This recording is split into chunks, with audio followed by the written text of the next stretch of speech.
अस्सलाम वालेकुम नाज़रीन, अवां ॾिसी रहिया आहियो प्रोग्राम इसहाक कोलाची सां गॾु। जीअं त नाज़रीन पाण प्रोग्राम हाट इशूज़ में कंहिं न कंहिं इशू खे हाईलाइट कंदा आहियूं ऐं अॼु पाण प्रोग्राम हाट इशूज़ में पॉलिटिकल डेवलपमेंट्स खे हाईलाइट कंदासीं त पाकिस्तान में पॉलिटिकल इंस्टेबिलिटी जा कहिड़ा मसइला आहिनि ऐं उनखां अलावा हुकूमत ऐं पार्टीज़ जो पाण में कोऑर्डिनेशन छा आहे ऐं हींअर ज़रियनि खां इहो मालूम थिए पियो ऐं कुझु बयाननि मां पाण खे ईअं पियो लॻे त हुकूमत ऐं पीपल्स पार्टी माज़ी जीअं हींअर उन्हनि जो इख़्तिलाफ़ हिकु दफ़ो ॿीहर वरी साम्हूं अचे पियो ऐं उनखां अलावा जेके ॿियूं अपोज़िशन पार्टियूं आहिनि PTI थी वई JUI थी वियूं उन्हनि जो त इख़्तिलाफ़ आहे हुकूमत सां, पर हींअर पीपल्स पार्टी जेका मेन पोज़ीशन रखे थी हुकूमत ठाहिण में ऐं हुकूमत टोड़ण में मेन पोज़ीशन जेका आहे उहा पीपल्स पार्टी जी आहे। ऐं पीपल्स पार्टी बि कुझु ॾींहंनि खां उन्हनि जा बयान इवन चेयरमैन पीपल्स पार्टी जा बि इहे बयान साम्हूं आया आहिनि त उन्हनि खे एतमाद में न पियो वरितो वञे। हींअर वॾी डेवलपमेंट थी आहे त काल जेको आहे शाज़िया मरी साहिबा बि इहो चयो आहे त पाकिस्तान मेरी टाइम एंड सी पोर्ट जे हवाले सां का चेंजिंग कई आहे वज़ीर आज़म साहब उन्हनि इख़्तिलाफ़ वारियो आहे त हिननि जेको वज़ीर आज़म साहब जेका तजवीज़ खे एक्सेप्ट कयो आहे उहो without wish of peoples party कयो आहे ऐं ज़ाहिर आहे पीपल्स पार्टी खे जेकॾहिं एतमाद में न पियो वरितो वञे त पीपल्स पार्टी राहूं जुदा कंदी ऐं उन्हनि जो अहिड़ो बि चवणु हुयो जेकॾहिं असीं हिमायत ख़तमु करे छॾी त हीअ हुकूमत बि ख़तमु थी वेंदी। उन्हनि हिकिड़ी वॾी स्टेटमेंट ॾिनी आहे। उनखां अलावा पहिरियां बि इहो पाण ॾिठासीं त चेयरमैन पीपल्स पार्टी बिलावल साहब जा बि अहिड़े क़िस्म जा बयान आहिनि, चाहे उहो केनालनि जी सूरत में हुजनि या ॿियनि इशूज़ ते हुजनि। ऐं शाज़िया मरी साहिबा जो इहो बि चवणु हुयो त काउंसिल ऑफ कॉमन इंट्रस्ट जो जेको इजलास आहे उहो 11 महीननि खां असां हुकूमत खे चवंदा पिया अचूं, पर हुकूमत उहो 11 महीननि खां इजलास न पई घुराए। ऐं उनखां अलावा ॿिए तरफ़ पाण इन में हाईलाइट इहो बि कंदासीं त PTI ऐं हुकूमत जूं जेके ॻाल्हियूं हलनि पियूं उनमें बि अॼु बैरिस्टर गोहर जो बयानु साम्हूं आयो आहे। उन्हनि चयो आहे त बैकडोर के बि ॻाल्हियूं नथियूं हलनि, जेके ॻाल्हियूं आहिनि उहे 2 इजलास थिया आहिनि, 2 मीटअप थिया आहिनि जंहिंमें कुझु डायलॉग जे हवाले सां हिकिड़ो इनिशिएटिव वरितो वियो आहे, पर हाणे बानी PTI सां मुलाक़ात ज़रूरी आहे। 3 इजलास खां पहिरियां जेको आहे त उहो पहिरियां मुलाक़ात कबी ऐं मुलाक़ात खां पोइ जेको ॿी मीटिंग थी गुज़री 2 जनवरी ते उन हवाले सां बि आवाम खे आगाह कयो वेंदो ऐं पोइ जेका हिकमत अमली हूंदी उहा जोड़ी वेंदी। इन सॼनि मामलनि ते पाण ॻाल्हि ॿोल कंदासीं। छा पीपल्स पार्टी ऐं हुकूमत अलॻि थी सघनि था? छा पीपल्स पार्टी हुकूमत सां इख़्तिलाफ़ वारे हुकूमत खां धार थी सघे थी? छा पीपल्स पार्टी हुकूमत खां नाराज़गी ज़ाहिर कंदे उन्हनि खां बैकडोर पोइते ई वेंदी? ऐं उनखां अलावा ॿिए तरफ़ PTI जा जेके मामलात आहिनि छा उहे हुकूमत सां सेट थींदा?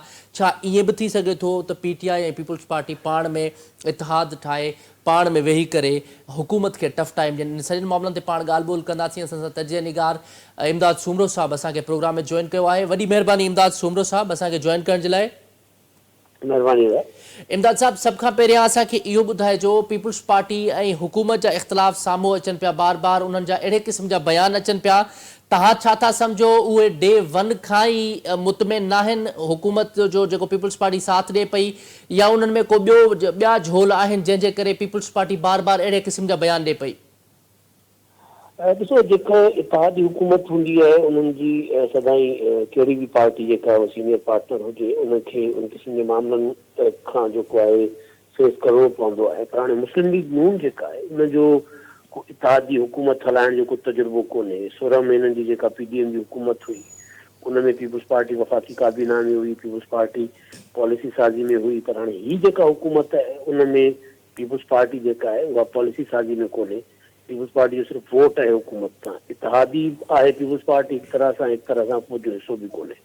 सो उनमें थोरी डिफरेंट पोज़ीशन इहा आहे त मुस्लिम लीग नून जेका आहे उहा बग़ैर पीपल्स पार्टी जी सलाह मशवरे जे ज़ाहिर पॉलिसीज़ ठाहे पई, जेको पीपल्स पार्टी पाण हिकिड़ो जीअं चइजे त ऑप्शन एडॉप्ट कयो हुयो। पर ज़ाहिर उनमें खोड़ सारियूं शयूं अहिड़ियूं थियनि थियूं पियूं जेके पीपल्स पार्टी लाइ उन्हनि जी पॉलिटिक्स लाइ जेको आहे ॾुखियो आहिनि क़बूल करणु।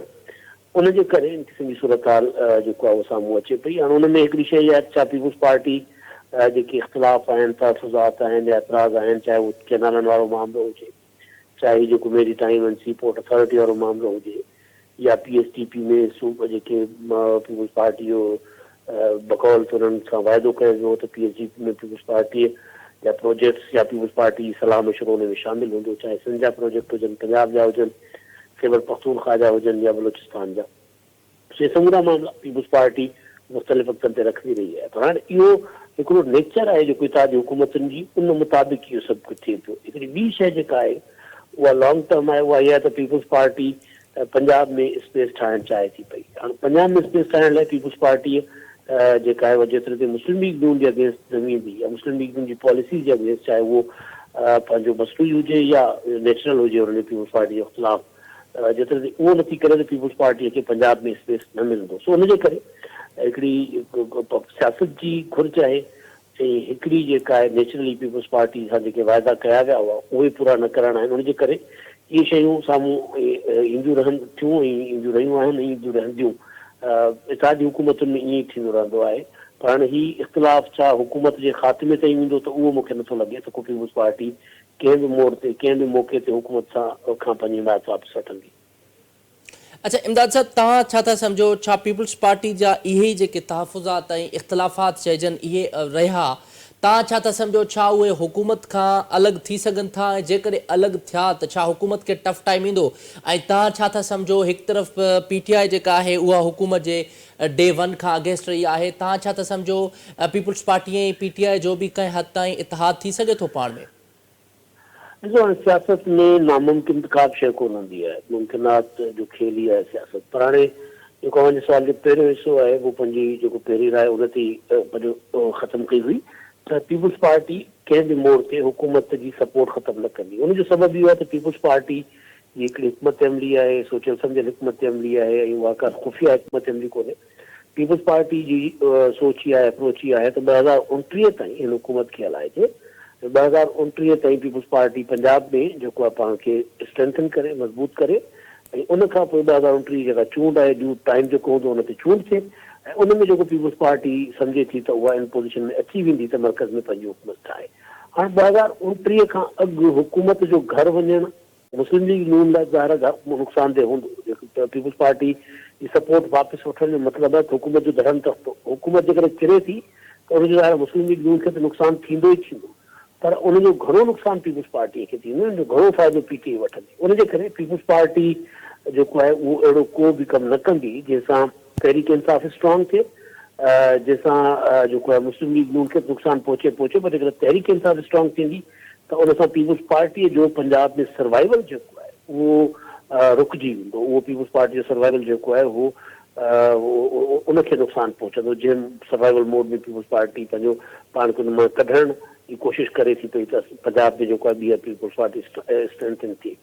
पीपल्स पार्टीअ जो PTI सां कहिड़ी किथे इतिहाद थी सघे थो, पर हिन असेंबली में मूंखे नथो लॻे पीपल्स पार्टी जेका आहे उहा हुकूमती बेंच सां उथी ऐं तहरीक इंसाफ़ सां अची वेंदी। मुस्लिम लीग नून सां पीपल्स पार्टी जेका शिकवा गिला एतिराज़ तहफ़ुज़ात खणी उन साम्हूं रखे थी पई। अॼु ॾिसो मां अहसन इक़बाल कराची में हुआ, उन्हनि नासिर शाह सां गॾु प्रेस कॉन्फ्रेंस बि कई आहे। सो मुस्लिम लीग नून जो मिज़ाज जेतिरो केतिरो आहे त इतिहादनि सां कयल वाइदा उहे पूरा न आहिनि कंदा, पोइ प्रेशर ईंदो आहे त वाइदनि वारे पासे अची वेंदा आहिनि। पर तहरीक इंसाफ़ जो जेको मिज़ाज आहे उहो त बिल्कुलु अहिड़ो न आहे कि पीपल्स पार्टी उन सां हली सघे। मुस्लिम लीग नून सां पोइ बि लोॾा लामा खणी इहा गाॾी हलंदी रहंदी, पर PTI सां मुमकिन आहे पीपल्स पार्टी जो गॾु हलणु। सियासत जीअं मूं चयो त मुमकिनात जो खेल आहे, पर हाणे हिन असेंबली जी ॻाल्हि आउं कयां थो त हिन असेंबली में पीपल्स पार्टी न हलंदी PTI सां। अॻिते हली 2029 जी चूंड में पीपल्स पार्टी खे सपोर्ट जी ज़रूरत पए थी PTI लाइ, PTI जी, त उन पासे पीपल्स पार्टी हली वेंदी। तव्हां ॾिसो 2024 जी चूंड में जॾहिं रिज़ल्ट आया त उन खां पोइ बिलावल भुट्टो ज़रदारी साहिबु केतिरा भेरा ऑफर कई PTI खे त चयो गॾिजी हुकूमत था ठाहियूं, सभु गॾिजी हुकूमत ठाहियूं, अवाम कंहिंखे मैंडेट न ॾिनो आहे, सो सभु गॾिजी वियूं हुकूमत ठाहियूं। सो चूंडुनि खां पोइ 29 जी चूंडुनि खां पोइ सूरत हाल जेका हूंदी अकॉर्डिंगली पीपल्स पार्टी हुजे या मुस्लिम लीग नून या तहरीक इंसाफ़ फ़ैसिलो कंदियूं। पर 2029 जी चूंडुनि खां अॻु में पीपल्स पार्टी इन इतिहाद में रहंदी, पंहिंजे समूरनि शिकायतुनि एहतजाजनि एतिराज़नि बावजूदि हीउ इतिहाद ईअं ई 2029 ते हलंदो रहंदो। अच्छा इमदाद साहब, ॿिए तरफ़ असांखे इहो बि ॿुधाइजो त PTI डे वन खां उन्हनि जूं पॉलिसीज़ जेके आहिनि स्ट्रिक्ट रहियूं आहिनि त असां इन हुकूमत सां इन कठपुतली सां छा ॻाल्हियूं कयूं, उनखां पोइ असां पीपल्स पार्टी सां न वेंदासीं, नून लीग सां न वेंदासीं, असां कंहिं बि पार्टी सां न वेंदासीं, वी आर द डिफरेंट, असां डेमोक्रेटिक आहियूं। ऐं उन्हनि खां पोइ अचानक सां जेका उन्हनि जी टोन आहे उहा तब्दील थी वई आहे। हाणे उहे ॻाल्हियुनि ते अची विया आहिनि, एतिरे हद ताईं अची विया आहिनि जो उहे चवनि था हाणे टियों इजलास जेको आहे उहो बि असां उन में शरीक थींदासीं, हिकु दफ़ो रुगो असां बानी पीटीआई सां मिली वठूं। तव्हां छा था सम्झो इन जे पुठियां कहिड़ी लॉजिक आहे जो अचानक उन्हनि जी सॼो जेको टोन हुयो, बिहेवियर हुयो, पॉलिटिकल स्ट्रिक्टनेस हुयो, उहो हर शइ ख़तम थी वई? ॾिसो, तहरीक इंसाफ़ जेका आहे कॾहिं बि उनजो जेको मिज़ाज रहियो आहे त कॾहिं बि पंहिंजे ओन ते उन्हनि पॉलिटिक्स कोन कई आहे। जेकर ते उन्हनि खे सहारो न हुजे, जेकर ते ॿाहिरां सपोर्ट न हुजे त हू गोल अचीव न आहिनि करे सघंदा। जॾहिं खां इमरान ख़ान जी हुकूमत ख़तमु थी आहे, जेका तहरीक इमरान ख़ान हलाई, जेके लॉन्ग मार्चिस कया, जेके इस्लामाबाद ते चढ़ायूं थियूं, उन्हनि में हिकिड़ी शइ में पीटीआई खे नुक़सानु थियो आहे। हाणे जेको हीअ जेका मां ॻाल्हि कई था त उन वक़्तु फैज़ अली नेटवर्क हुयो, अंदरां खां सपोर्ट हुई, उमर अता बंदयाल चीफ जस्टिस वेठो हुयो, ऐं इमरान ख़ान साहब जो ख़्यालु हो जस्टिस मंसूर अली शाह साहब चीफ जस्टिस थी वेंदा। हुननि जो ख़्यालु हो, असां जस्टिस मंसूर अली शाह साहब जी शख़्सियत खे नथा सम्झूं पिया, त पीटीआई जो ख़्यालु हो, इमरान ख़ान बरमला चयो पिए त मंसूर अली शाह साहब ईंदा त शहबाज शरीफ़ जी हुकूमत ख़तमु थी वेंदी ऐं हू वज़ीर आज़म थींदा। इमरान ख़ान जो ख़्यालु हुयो। सो उहो जेको आसिरो हुयो उहो ख़तमु थी वियो अक्टूबर में।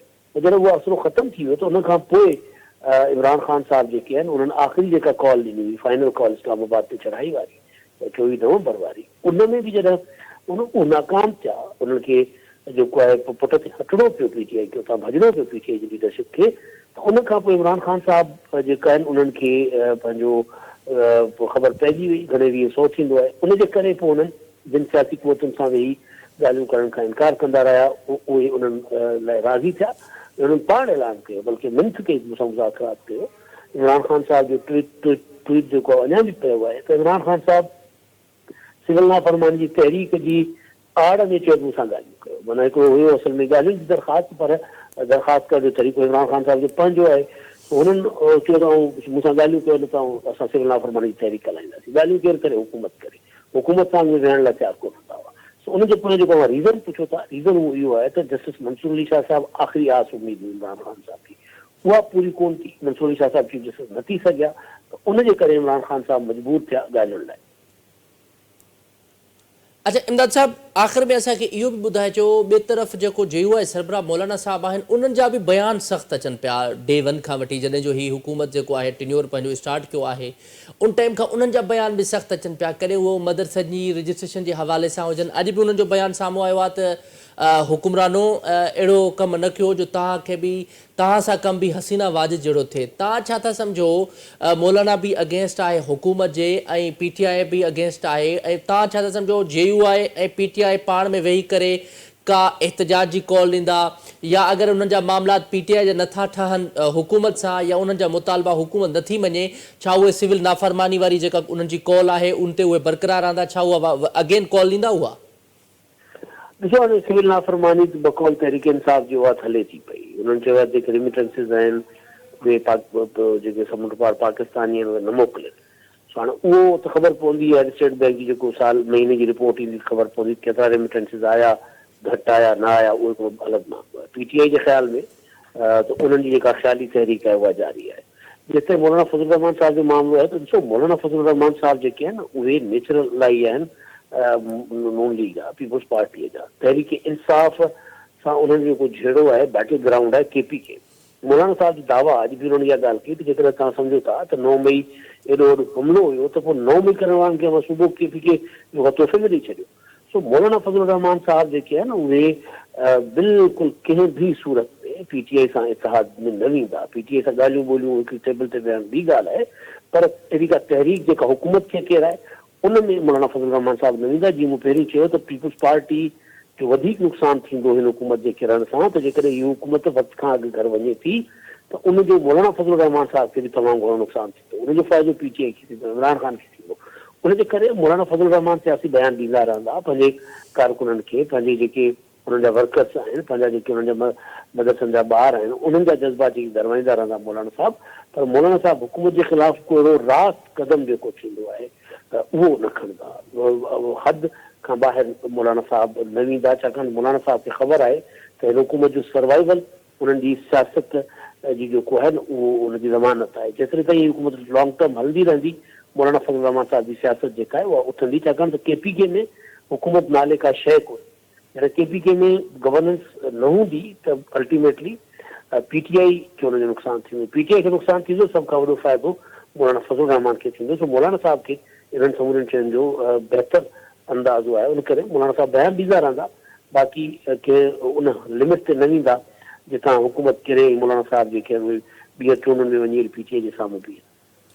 ठीकु आहे, वॾी महिरबानी इमदाद सूमरो साहब असांखे टाइम ॾियण जे लाइ। नाज़रीन, जीअं तव्हां असांजे पैनल जी ॻाल्हि ॿोल ॿुधी, इन पॉलिटिकल मामलनि ते पाण ॻाल्हि ॿोल जारी आहे। हिते वठंदो शॉर्ट ब्रेक, स्टे विथ अस।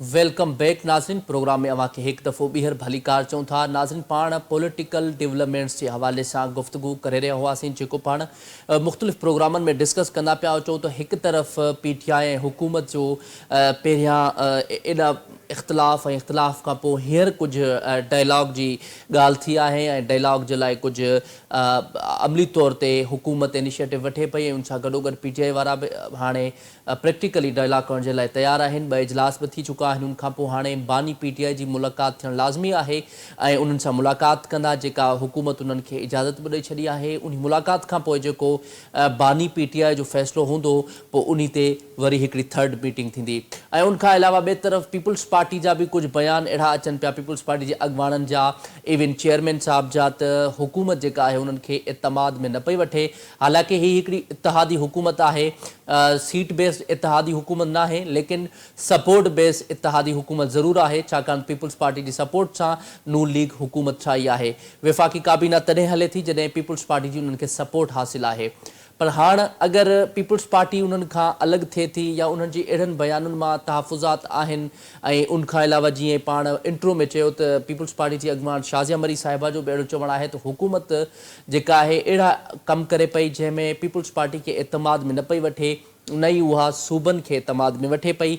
ऐं क़ौमी मफ़ादनि वारी जेका काउंसिल आहे उनजो इजलास लाइ पीपल्स पार्टी 12 महीननि खां उन्हनि खे बार बार हुकूमत खे चवे पई, पर हुकूमत उहो अञा ताईं इजलास बि न घुरायो आहे ऐं ॿिए तरफ़ अहिड़ा फ़ैसिला करे पई जंहिंमें न प्रोविंसिस खे ऐं उनखां अलावा पीपल्स पार्टी खे एतमाद में न पई वठे। ज़ाहिरा पीपल्स पार्टी ऐं उनखां अलावा हुकूमत जा बि कुझु इख़्तिलाफ़ नज़र अचनि पिया। सो इन्हनि मामलनि ते पाण ॻाल्हि ॿोल कंदासीं। असां सां गॾु सीनियर तर्जह निगार एजाज़ महर साहब असांखे प्रोग्राम में जॉइन कयो आहे।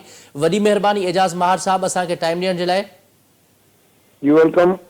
एजाज़ साहब, सभ खां पहिरियां असांखे इहो ॿुधाइजो, डे 1 खां पीपल्स पार्टी सपोर्टेड रही आहे हुकूमत जी, पर हुकूमत उन बावजूद न उन्हनि खे एतमाद में वठे थी, न ई उन्हनि खां उन्हनि जा मुतालबा मञे थी ऐं इवन सिंधु केनाल जेको एॾो वॾो हिकिड़ो मनसूबो आहे उहो CCI जे इजलास कोठाइण खां सवाइ, उनखां अलावा पीपल्स पार्टी जी हिमायत खां सवाइ अहिड़ा कई कम आहिनि जेके उन्हनि कया आहिनि ऐं उन्हनि तजवीज़ूं पेश कयूं आहिनि। इहो आख़िर छो पियो थिए ऐं पीपल्स पार्टी तव्हांखे छा थो लॻे, छा उन्हनि सां इख़्तिलाफ़नि जे वधण खां पोइ पीपल्स पार्टी उन्हनि खां राहूं जुदा करे सघे थी?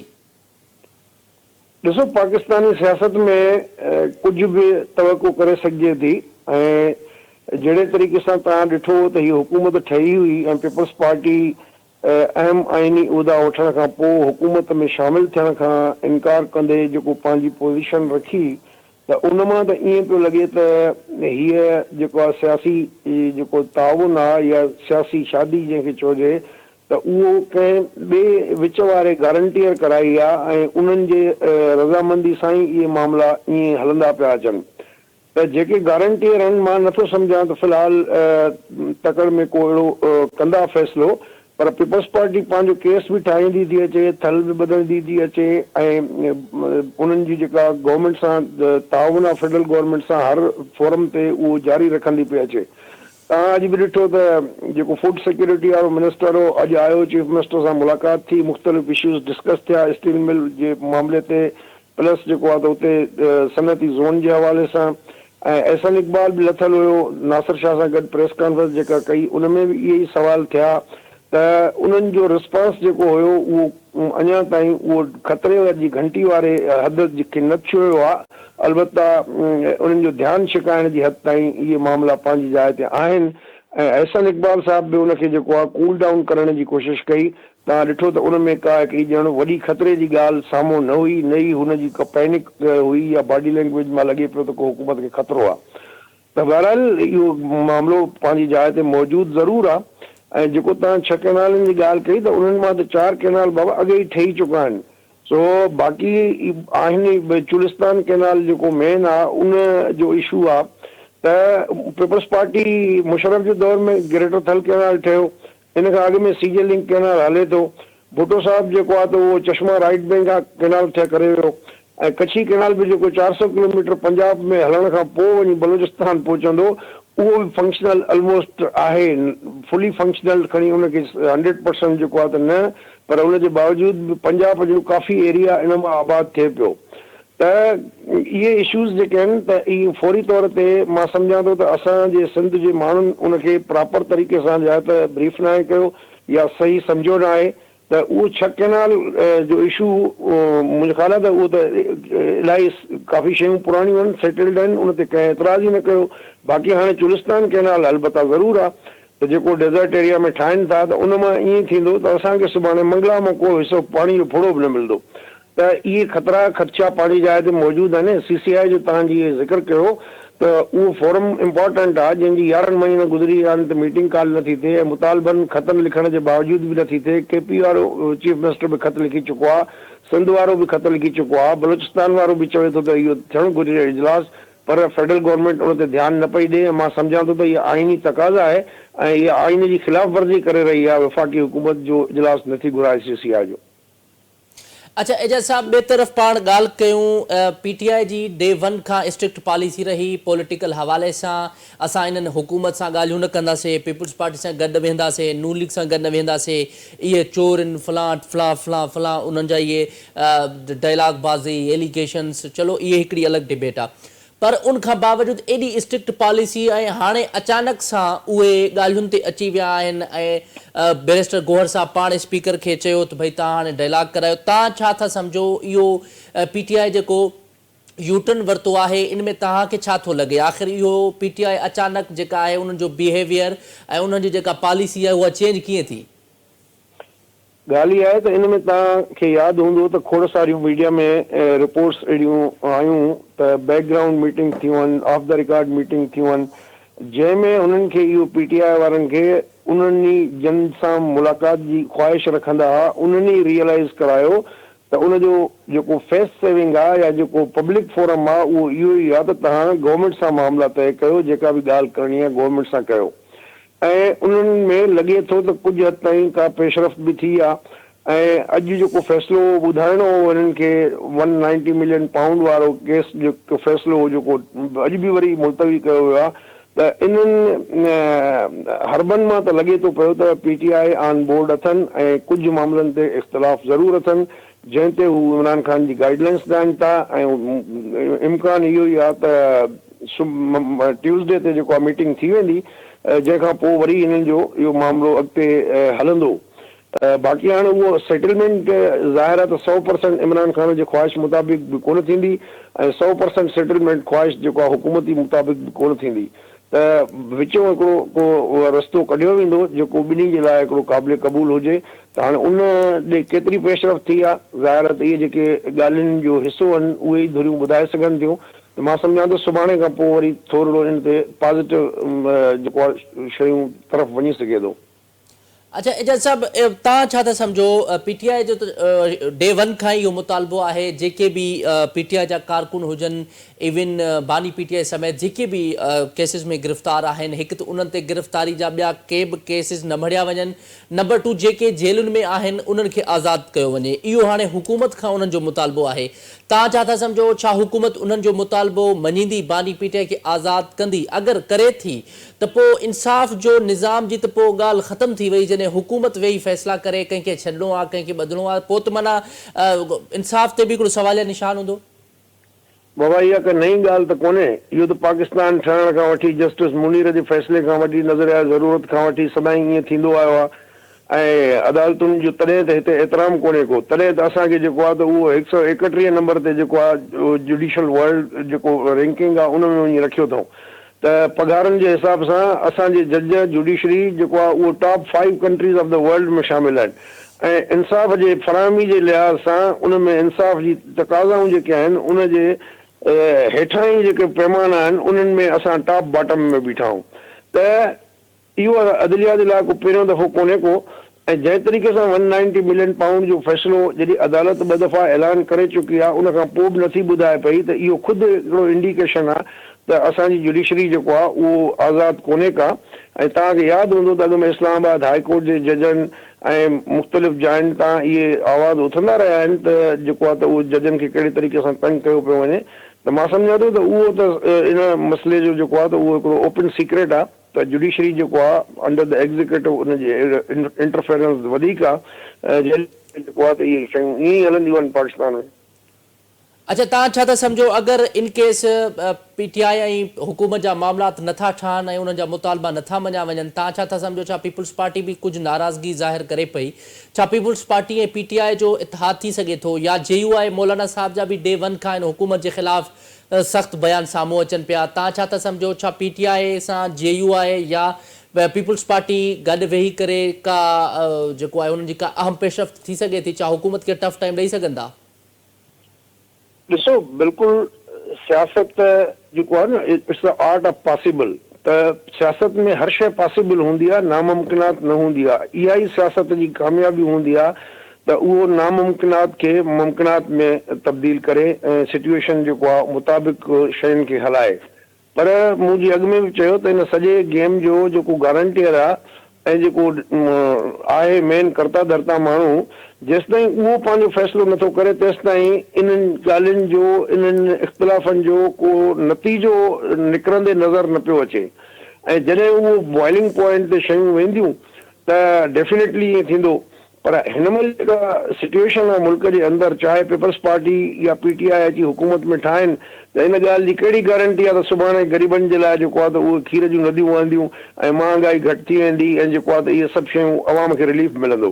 त हालतूं जेके मुल्क जूं आहिनि उन मुताबिक़ इहा इन ॻाल्हि जी ज़रूरत आहे, तक़ाज़ा आहे त सभु पॉलिटिकल कंसेंसस हुजे ऐं सभु सियासी दुनियूं इकनॉमिक पॉइंट ऑफ व्यू जेको बि हुजे उन ते इतफ़ाक़ राय सां अॻिते हलिजे ऐं वधिजे।